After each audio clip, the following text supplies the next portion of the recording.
اعوذ باللہ من الشیطان اللعین الرجیم بسم اللہ الرحمن الرحیم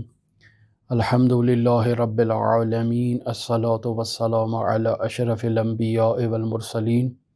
وعلی آلہ الطیبین الطاہرین المعصومین الذین اذہب اللہ عنہم الرجس وطہرہم تطہیرا اما بعد۔ ہماری آپ کے ساتھ گفتگو مرحوم شیخ حسن علی اصفہانی رحمۃ اللہ علیہ کے حالات زندگی، واقعات، حکایات، کرامات کے بارے میں جاری تھی۔ آج میں 2 عدد واقعات آپ کی خدمت میں لے کر حاضر ہوا ہوں۔ مقدمتاً عرض کرتا چلوں کہ رسول خدا صلی اللہ علیہ وآلہ وسلم سے جمعے کے دن اور جمعے کی رات کی فضیلت کے بارے میں نقل ہوا ہے کہ خداوند متعال جمعے کے دن اور جمعے کی رات ہر گھنٹے 6 لاکھ افراد کو جہنم کی آگ سے خداوند متعال آزاد کرتا ہے۔ حضرت امام جعفر صادق علیہ آلاف التحیت و ثنا سے بھی روایت نقل ہوئی ہے کہ جو شخص جمعرات کی ظہر سے لے کر جمعے کے ظہر کے وقت تک اگر فوت ہو جائے تو خداوند متعال اسے فشار قبر سے نجات عطا کرتا ہے۔ حضرت امام محمد باقر علیہ آلاف التحیت و ثنا سے بھی نقل ہے کہ خداوند متعال ہر شب جمعہ کو عرش پر ایک منادی اور ایک فرشتے کو مقرر کرتا ہے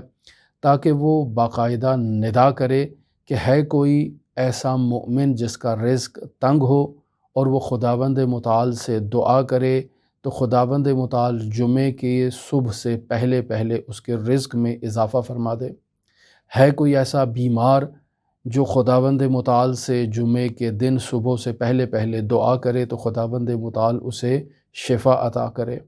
تو عزیزان محترم، روایات کا اگر مطالعہ کیا جائے، اگر روایات کو دیکھا جائے تو جمعے کی دن اور جمعے کی رات سے متعلق متعدد فضیلتیں بیان ہوئی ہیں۔ ماجرا کچھ اس طرح سے ہے کہ حضرت امام رضا علیہ آلاف التحیت و ثنا کے نورانی حرم مطہر کی چھت کا خادم جس کا نام ملا محمد ہے، اس کی ذمہ داری تھی کہ یہ امام رضا علیہ آلاف التحیت و ثنا کے حرم کی چھت کی حفاظت کرے اور وہاں کے معاملات کی مینجمنٹ کیا کرے۔ یہ نقل کرتا ہے کہ مرحوم حاج شیخ حسن علی اصفہانی رحمۃ اللہ علیہ ہر جمعرات کو باقاعدہ حرم مطہر کی چھت پہ خداوند متعال سے راز و نیاز کیا کرتے تھے، دعائیں کیا کرتے تھے اور تمام رات عبادت کیا کرتے تھے۔ ایک رات جب مرحوم شیخ حسن علی اصفہانی جمعرات کو عبادت کے لیے تشریف لائے تو میں نے شیخ حسن علی سے کہا کہ میرا شہر سے باہر ایک انگور کا باغ ہے، اگر آپ مجھے اجازت دیں تو آپ یہاں عبادت کریں، میں اپنے باغ کو دیکھ کر پھر واپس آتا ہوں۔ تو شیخ حسن علی اصفہانی رحمۃ اللہ علیہ اس خادم ملا محمد سے کہتے ہیں کہ دیکھو، جمعرات کی رات عبادت کے لیے ہوتی ہے، ایسے کاموں کے لیے جمعرات کی رات کو ہدر نہیں دینا چاہیے اور ایسے کاموں میں اس کو استعمال نہیں کرنا چاہیے۔ اگر تم اپنے باغ کے بارے میں پریشان ہو تو میں کسی کے ذمہ لگا دیتا ہوں کہ وہ تمہارے باغ کی حفاظت کرے۔ لہٰذا یہ شیخ حسن علی اصفہانی کی بات پر قانع ہو جاتا ہے اور جمعرات کی رات وہیں امام رضا علیہ آلاف التحیت و ثنا کے حرم مطہر میں قیام کرتا ہے۔ اگلے روز صبح صبح یہ حرم سے باہر نکلتا ہے اپنے باغ کے لیے، اور جیسے ہی اپنے باغ کے قریب پہنچتا ہے تو دور سے دیکھتا ہے کہ اس کے باغ کی دیوار پر ایک آدمی بیٹھا ہوا ہے۔ یہ نہایت ہی تعجب کے ساتھ کہ یہ میرے باغ کی دیوار کے اوپر کیا کر رہا ہے اسے آواز دیتا ہے وہیں دور سے۔ وہ اس کی آواز کو نہیں سنتا، یہ قریب جاتا ہے پھر آواز دیتا ہے، وہ نہیں سنتا۔ تو جب اس کے نزدیک جاتا ہے پھر اسے آواز دیتا ہے تو وہ نہیں سنتا، تو یہ ملا محمد اس کے پاؤں سے پکڑ کر اسے دیوار سے نیچے کھینچتا ہے۔ وہ نیچے گر جاتا ہے تو پھر بھی اسی طرح لکڑی کی ذرا خشک ہوتا ہے، اس کو ہلاتا ہے، اچھی طرح سے اس کو مساج دیتا ہے، اس کو تھوڑا مالش کرتا ہے تاکہ اس کو ہوش آئے۔ تو جیسے ہی اسے ہوش آتا ہے تو وہ کہتا ہے کہ کل رات کو میں اس باغ میں چوری کے لیے آیا تھا،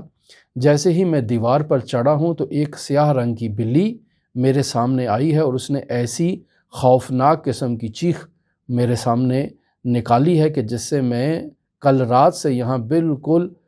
خشک ہو کر دیوار پہ ایسے جیسے میرے روح میں جان ہی نہیں ہے بدن میں، اور میں ایسے اس دیوار پر بالکل اسٹیچو کی طرح جو ہے نا وہ پڑا ہوں اور میرا کوئی پرسان حال نہیں ہے۔ آپ نے آ کر مجھے جو ہے نا وہ نجات دی ہے۔ دوسرا ماجرا کچھ اس طرح سے مرحوم شیخ حسن علی اصفہانی رحمۃ اللہ علیہ سے متعلق نقل ہوتا ہے کہ حضرت امام رضا علیہ آلاف و تحیت و ثنا کے نورانی حرم مطہر کا مؤذن، جس کا نام کربلائی رضا کرمانی ہے،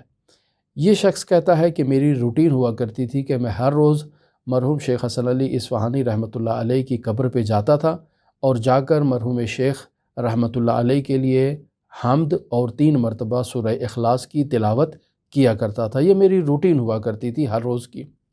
ایک روز جب میں وہاں حمد و سورہ کی تلاوت کرنے کے لیے گیا تو مرحوم شیخ حسن علی اصفہانی رحمۃ اللہ علیہ میرے خواب میں آتے ہیں اور آ کر مجھے کہتے ہیں کہ تم میرے پاس سورہ یاسین اور سورہ طٰہٰ کی تلاوت کیوں نہیں کرتے ہو؟ تو میں شیخ حسن علی اصفہانی سے کہتا ہوں کہ یہ 2 صورتیں مجھے نہیں آتی ہیں، مجھے صرف سورہ حمد اور سورہ اخلاص آتی ہے جسے میں آپ کی خدمت میں تلاوت کرتا ہوں، سورہ یاسین اور سورہ طٰہٰ مجھے زبانی یاد نہیں ہے۔ پھر دوبارہ شیخ اس سے یہی کہتے ہیں کہ تم میرے پاس سورہ یاسین اور سورہ طٰہٰ کی تلاوت کیوں نہیں کرتے ہو؟ پھر یہ اپنا وہی جواب تکرار کرتا ہے۔ پھر تیسری دفعہ شیخ اسے کہتے ہیں کہ تم میری پاس سورہ یاسین اور طٰہٰ کی تلاوت کیوں نہیں کرتے ہو؟ پھر یہ اپنا تکرار جواب وہی کہتا ہے کہ یہ 2 صورتیں مجھے حفظ نہیں ہیں۔ تو ایسے میں یہ خواب سے بیدار ہوتا ہے تو کیا دیکھتا ہے کہ اسے سورہ یاسین اور سورہ طٰہٰ زبانی یاد ہو چکی ہیں، اور یہ کہتا ہے کہ اس روز سے میری یہ روٹین تھی کہ میں اپنی زندگی کے آخری ایام تک مرحوم شیخ حسن علی اصفہانی رحمۃ اللہ علیہ کی قبر پر ہر روز جاتا اور جا کر سورہ یاسین اور سورہ طٰہٰ کی باقاعدہ تلاوت کیا کرتا تھا۔ تو اس سے یہ بات بھی معلوم ہے کہ اللہ کے بندے اس دنیا میں ہوں یا اس دنیا میں نہ ہوں، ان کے لیے فرق نہیں کرتا ہے، وہ ایک دار سے دوسرے دار، ایک جہان سے دوسرے جہان منتقل ہوئے ہیں اور خداوند متعال کی نعمات اور خداوند متعال کے رزق سے مستفید ہو رہے ہیں اور متنعم ہیں۔ تو عزیزان، ہماری اس گفتگو کا مقصد آپ کے ساتھ یہی ہے کہ ہم حضرات اہل بیت علیہم الصلاۃ والسلام کے لیے ہرگز یہ تصور نہ کریں کہ وہ اس دنیا سے جا چکے ہیں اور انہیں ہم ایک مردہ تصور کریں۔ یہ باطل خیال بعض لوگوں کے اذہان میں آتا ہے، جیسے ہمارے اہل سلفی جو بھائی ہیں ان کے ذہن میں یہ ایک طرز تفکر ہے، جبکہ ایسا ہرگز نہیں ہے۔ یہ خداوند متعال کی بارگاہ میں خداوند متعال کے رزق سے مستفید ہو رہے ہیں، بل احیاء عند ربہم یرزقون کا مصداق ہے۔ ہماری آپ کے ساتھ گفتگو مرحوم حاج شیخ حسن علی اصفہانی رحمۃ اللہ علیہ کے حالات زندگی، واقعات، حکایات اور کرامات کے بارے میں جاری ہے۔ اگر آپ دلچسپی رکھتے ہوں تو ہمارے ساتھ رہ سکتے ہیں۔ اللہم صلی علی محمد و آل محمد وعجل فرج قائم آل محمد۔